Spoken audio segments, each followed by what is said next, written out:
Today I've got a little treat for you, a story that I delivered 24 years ago, and it inspired a lot of people. It gave them hope, and I want to share that with you, inshallah. And the credit goes out to a great sheikh who was one of those that I listened to in the 90s when I was about 15 years old. His name is Sheikh Saad al-Break. And this story, the shaitan may come to you and say that I'm just making it up.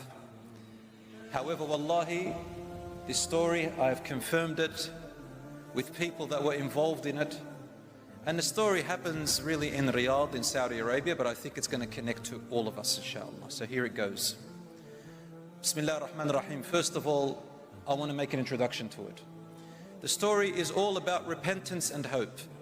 It's about Allah's forgiveness and mercy. It's about when you've hit rock bottom and you've done all the sins of the world, and it tells you, do not give up, for Allah forgives all sins. My dear brothers and sisters, the story begins with a particular sheikh. I don't know the name of this particular sheikh, but he lives in Riyadh and he was on a trip like the one we're on now. I think he went on a conference or a business in one of the neighboring countries to Saudi Arabia. Till today, I don't know which one it is, but apparently it had a place there where it was set up for the Western people to come in to enjoy their alcohol and all the other stuff, as you know. So the sheikh, he says, I had some business to do there. And then after I finished my business, I managed to finish a day before my flight. And then I was extremely tired and exhausted. So I went looking for a place to stay. I didn't know this city. I didn't know what it was like.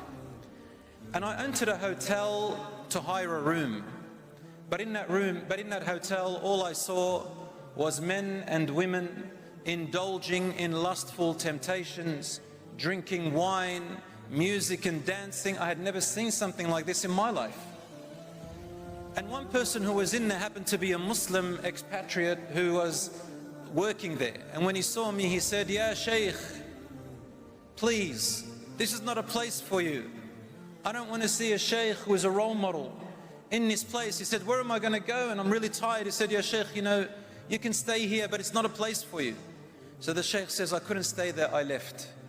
I left and I found a park. And in that park there was a bench. So I decided to sleep on that bench, and I didn't care about anything else because I was extremely tired.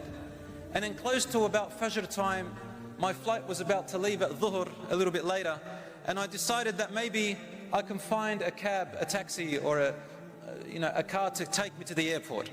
He said, "I took a car to the airport, and in the airport there was a prayer room.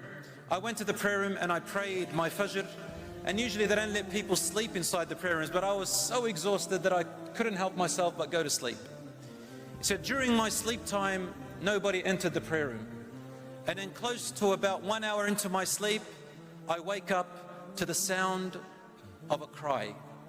I looked in front of me, and there was a young man, a man that was not more than about 25 years old, less than 30, a young man at the beginning of his life.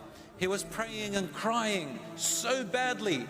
It's like a mother who had just lost her child, or like a person who had just lost something very dear to them, a loved one."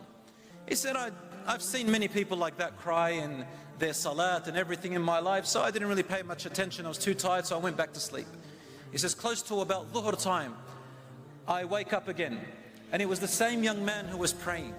He came up to me and his eyes looked like he hadn't slept for 3 or 4 days. He looked really tired and hungry, and he was so distressed. He looked at me, and with shock he said to me, "Ya Shaykh, hal tastati'u an tanam?" Are you really able to go to sleep? Are you able really to sleep? He goes, "Yes, I'm really tired." He says, "Wallahi, I don't know how to sleep anymore, Ya Shaykh. I don't know how to sleep. I've been running around for 3 nights and 3 days. I can't sleep. I can't eat. I can't